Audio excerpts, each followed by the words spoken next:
ગરુડ મહાપુરાણ સાંભળનારા સર્વ ભાવિક ભક્તજનોના હૃદયમાં વિરાજમાન પરમાત્માને મારા પ્રણામ। ગરુડ મહાપુરાણના અત્યાર સુધીમાં આપણે 5 ભાગ સાંભળ્યા। આજે આપણે 6થો ભાગ સાંભળીશું। હરિ ઓમ। સર્વપ્રથમ તે પરમેશ્વરથી મહતત્વ ઉત્પન્ન થાય છે। આ મહતત્વ તે જ બ્રહ્મનો વિકાર છે। પંચ તન્માત્રાઓ રૂપ, રસ, ગંધ, સ્પર્શ અને શબ્દની ઉત્પત્તિ ધરાવતો બીજો સર્ગ છે। તેને ભૂત સર્ગ કહેવાય છે। આ પંચ તન્માત્રાઓથી પૃથ્વી, જળ, તેજ, વાયુ તથા આકાશ રૂપે મહાભૂતો ઉત્પન્ન થયા। ત્રીજા વૈકારિક સર્ગ છે। એમાં કર્મ ઇન્દ્રિયો અને જ્ઞાન ઇન્દ્રિયો ઉત્પન્ન થાય છે। તેથી આને ઐન્દ્રિક પણ કહેવામાં આવે છે। આની ઉત્પત્તિ બુદ્ધિપૂર્વક થાય છે। આ પ્રાકૃત સર્ગ છે। ચોથો સર્ગ મુખ્ય સર્ગ છે। પર્વતો અને વૃક્ષો વગેરે સ્થાવરોને મુખ્ય માનવામાં આવ્યા છે। પાંચમો સર્ગ ત્રિયક સર્ગ કહેવાયો છે। આમાં ત્રિયક શ્રોત્ર, પશુ, પક્ષી વગેરે છે। આ પછી ઉધર્વ સ્ત્રોત્રોની સૃષ્ટિ થાય છે। આ છઠ્ઠા સર્ગને દેવ સર્ગ પણ કહે છે। ત્યાર પછી સાતમો સર્ગ અર્વાક સ્તોત્રોનો હોય છે। આ જ માનુષ સર્ગ છે। આઠમો અનુગ્રહ નામક સર્ગ છે। તે સાત્વિક અને તામસિક ગુણોથી સંયુક્ત છે। આ 8માંથી 5 વૈકૃત સર્ગ અને 3 પ્રાકૃત સર્ગ કહેવાય છે। કૌમાર નામનો 9મો સર્ગ છે। આમાં પ્રાકૃત અને વૈકૃત બંને સૃષ્ટિઓ વિદ્યમાન હોય છે। હે રુદ્ર, દેવતાઓથી લઈને સ્થાવર સુધીની 4 પ્રકારની સૃષ્ટિ કહેવાય છે। સૃષ્ટિ કરતી વખતે બ્રહ્માથી સર્વપ્રથમ માનસ પુત્ર ઉત્પન્ન થયો। ત્યાર પછી દેવ, અસુર, પિતૃ અને મનુષ્ય। આ પ્રમાણે સર્ગ સંતુષ્ટનો પ્રાદુર્ભાવ થયો। આ પછી જળ સૃષ્ટિની ઈચ્છાથી તેમણે પોતાના મનને સૃષ્ટિ કાર્યમાં સંલગ્ન કર્યું। સૃષ્ટિ કાર્યમાં પ્રવૃત્ત થતા પ્રજાપતિ બ્રહ્માથી તમોગુણ પ્રગટ થયો। તેથી સર્જનની અભિલાષા રાખનારા બ્રહ્માની સાથળમાંથી સર્વપ્રથમ અસુર ઉત્પન્ન થયા। હે શંકર, ત્યાર પછી બ્રહ્માએ તે તમોગુણ યુક્ત શરીરનો પરિત્યાગ કર્યો તો તે શરીરમાંથી નીકળેલી તમોગુણની માત્રાએ પોતે રાત્રિનું રૂપ ધારણ કર્યું। તે રાત્રિરૂપી સૃષ્ટિને જોઈને યક્ષ અને રાક્ષસો બહુ પ્રસન્ન થયા। હે શિવ, ત્યાર પછી સત્વગુણની માત્રા ઉત્પન્ન થતાં પ્રજાપતિ બ્રહ્માના મુખથી દેવતા ઉત્પન્ન થયા। ત્યાર પછી તેમણે સત્વગુણયુક્ત પોતાના તે શરીરનો ત્યાગ કર્યો તો તેનાથી દિવસનો પ્રાદુર્ભાવ થયો। માટે રાત્રિમાં અસુર અને દિવસે દેવતા વધારે શક્તિશાળી હોય છે.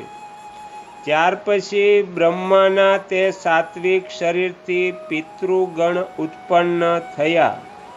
ત્યાર પછી બ્રહ્મા દ્વારા તે સાત્વિક શરીરનો પરિત્યાગ કરતા સંધ્યાની ઉત્પત્તિ થઈ, જે દિવસ અને રાત્રિની મધ્યમાં સ્થિત રહે છે. ત્યાર પછી બ્રહ્માના રજોમય શરીરથી મનુષ્યો ઉત્પન્ન થયા. જ્યારે બ્રહ્માએ તેનો પરિત્યાગ કર્યો તો તેનાથી જ્યોતષના પ્રભાતકાળ ઉત્પન્ન થઈ, જે પ્રાક સંધ્યા કહેવાય છે. જ્યોતષના રાત્રિ, દિવસ અને સંધ્યા આ ચારેય તે બ્રહ્માના જ શરીર છે. ત્યાર પછી બ્રહ્માના રજોગુણમય શરીરના આશ્રયથી ક્ષુધા એટલે ભૂખ અને ક્રોધનો જન્મ થયો. ત્યારબાદ બ્રહ્માથી જ ભૂખ તરસથી આતુર અને માંસ રક્ત ખાતા પીતા રાક્ષસો ઉત્પન્ન થયા. રાક્ષસોના રક્ષણના કારણે તેઓ રાક્ષસ કહેવાયા અને ભક્ષણના કારણે યક્ષો યજ્ઞ નામે પ્રસિદ્ધ થયા. ત્યાર પછી બ્રહ્માના કેશમાંથી સર્પ ઉત્પન્ન થયા. બ્રહ્માના કેશ તેમના માથેથી નીચે પડીને ફરી તેમના માથે આરૂઢ થઈ ગયા. આ જ સપર્ણ છે. આ જ સપર્ણ ગતિ વિરોધના કારણે તે સર્પ નામે જાણીતા છે. તે પછી બ્રહ્માના ક્રોધથી ભૂતો ઉત્પન્ન થયા. તેથી આ પ્રાણીઓમાં ક્રોધની માત્રા વિશેષ હોય છે. ત્યાર પછી બ્રહ્માથી ગંધર્વોની ઉત્પત્તિ થઈ. ગાયન કરતાં કરતાં આમનો જન્મ થયો હતો. તેથી તેમને ગંધર્વ અને અપ્સરાની ખ્યાતિ પ્રાપ્ત થઈ. ત્યાર પછી પ્રજાપતિ બ્રહ્માના વક્ષસ્થળથી સ્વર્ગ અને ધુલોક ઉત્પન્ન થયા. તેમના મુખથી અજ, ઉદર ભાગથી અને પીઠના ભાગથી ગાય, પગમાંથી હાથી સહિત અશ્વ, મહિષ, ઊંટ અને ઘેટા ઉત્પન્ન થયા. તેમના રૂવાટામાંથી ફળ, ફૂલ અને ઔષધિઓ ઉત્પન્ન થઈ. ગાય, અજ પુરુષ, આ મેશ્વ પવિત્ર છે. ઘોડા, ખચ્ચર અને ગધેડા ગ્રામ્ય પશુ છે. હવે મારી પાસેથી વન્ય પશુઓની ઉત્પત્તિ સાંભળો. આ વન્ય પ્રાણીઓમાં પ્રથમ શ્વાપદ, હિંસક, વાઘ વગેરે પશુ, બીજા જે બે ખરીવાળા, ત્રીજા હાથી, ચોથા વાંદરા, પાંચમા પક્ષી, છઠ્ઠા કાસબા વગેરે જળચર અને સાતમા સરીસૃપ, સાપ વગેરે જીવો ઉત્પન્ન થયા છે. તે બ્રહ્માના પૂર્વ વગેરે ચારે મુખોથી રુક, યજુષ, સામ તથા અથર્વ આ ચાર વેદ પ્રગટ થયા. તેમના જ મુખથી બ્રાહ્મણ, ભુજાઓથી ક્ષત્રિય, ઉરમાંથી વૈશ્ય અને પગમાંથી શૂદ્ર ઉત્પન્ન થયા. ત્યાર પછી તેમણે બ્રાહ્મણો માટે બ્રહ્મલોક, ક્ષત્રિયો માટે ઇન્દ્રલોક, વૈશ્યો માટે વાયુલોક અને શૂદ્ર માટે ગંધર્વલોક નિર્ધારિત કર્યો.